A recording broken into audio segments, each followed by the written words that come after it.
لو عايشين في اوروبا احفظوا الفيديو ده عندكم، عشان هقول لكم على طريقه تقدروا تاكلوا بيها بره مثلا كل يوم وانتوا بتدفعوا اقل من ربع الثمن.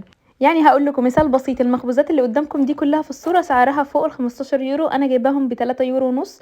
وهنا عندي باميه باللحمه، شوربه لسان عصفور وبالخضار واللحمه، وعندي رز وعندي عيش شارياهم كمان ب 4 يورو ونص. تعالوا هقول لكم ازاي. كل اللي عملته ان انا نزلت التطبيق ده تو جود تو جو. التطبيق ده فكرته ايه بقى؟ ان انت بتشتري حاجات من المطاعم اللي هي بتكون عندهم زي مثلا مخبوزات زياده، فمش هينفع تبات لتاني يوم لانها كده كده هتترمي، فيطلعوها بربع ثمنها او اقل من ربع ثمنها. وفي كمان سوبر ماركتات كبيره، يعني مش بس مطاعم وحاجات زي دي، لا هتلاقوا سوبر ماركت كتير برضو منزله انها ممكن تطلع سربرايز باج هيكون فيها خضار وفاكهه بربع ثمنها حرفيا.